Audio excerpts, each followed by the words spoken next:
او عبد الله بن عمر سے طلب فرمای عبد الله لارشه او حضرت عائشہ رضی الله تعالی عنها ته درخواست وکړه. هغه درخواست دا وکړه چې زما ابا جان فرمای چې زما په ځل باندې یو تمنا ده یو ارزو ده، هغه تمنا او ارزو ستا په لاس کې ده، کته یې پوره کې پوره کولای شم کنه یې پوره کولای زور در باندې نشته.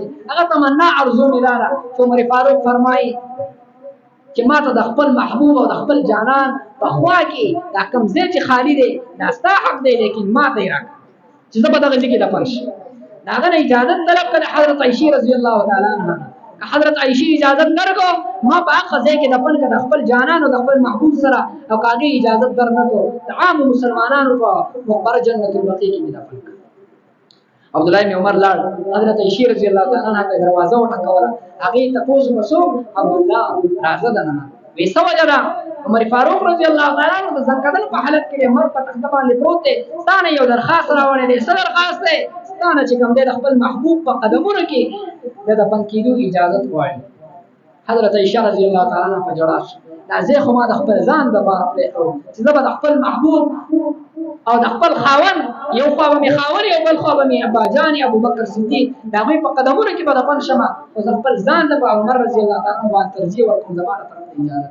عبد الله بن عمر واپس راغی او عمر بن خطاب ته خوشخبری واورول چې اجازت میلاو شي. وینا دا اجازت نه قبول، دا سینه چې حضرت عائشہ رضی الله تعالی عنها زما د سترګو نه حیا کوي چې عمر رضی الله تعالی عنه به فرمایي چې ما ته اجازت را نه کو زما د سترګو نه کله چې وفات شمه زما جنازه به راواخلې د حضرت عائشہ رضی الله تعالی عنها په دروازه کې به کېنې، یو ځل به بیا دا به نه تپوس وکړي که دوباره درته اجازت میلاو شو ما به د نبي علیه الصلاة والسلام په خوا کې دفن کې که اجازت میلاو شو جنت البقیع کې د عام مسلمانانو په مقبره کې به مې دفن کړي.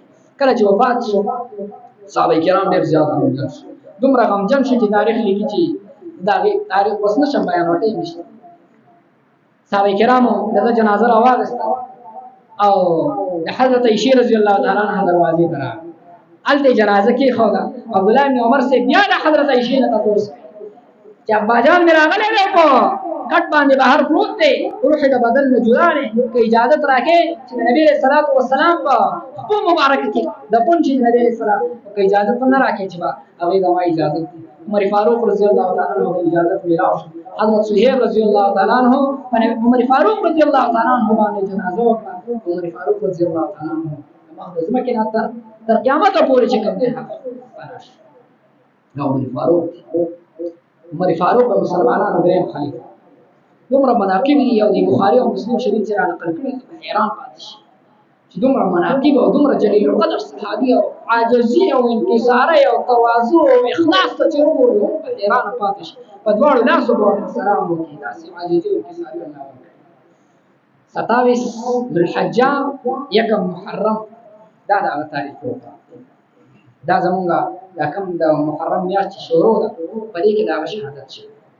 نن موږ د خپل اکابرو د تاریخ نوم نه یو خبر، د هغوی تاریخ راته 14 اګست راته معلوم دی، د قید اعظم نه چې کوم دی نو د هغه تاریخ راته معلوم دی، او 23 اګست دی او دا دا راته معلوم دي. نه راته د نبي علیه السلام تاریخي وفات معلوم دی، نه راته ابوبکر معلوم دی، راته نبي علیه السلام تاریخ پیدایش او یو مسلمان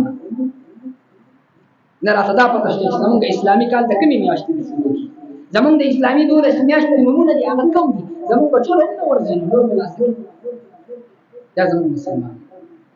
یکم محرم یو زمونږ د اسلامي کال اولنۍ میاشت، زمونږ اسلامي کال نوې میاشت او یکم محرم باندې لوی واقعات راغلي په تاریخ کې. یو پکې د عمر فاروق رضی الله تعالی عنہ شهادت دی، او په 10 محرم باندې د کربلا غونډه کې لوی واقعه په کې راغلي. ان شاء الله ایندو ما کټې مو هغه باندې خبرو. الله دې موږ تاسو ته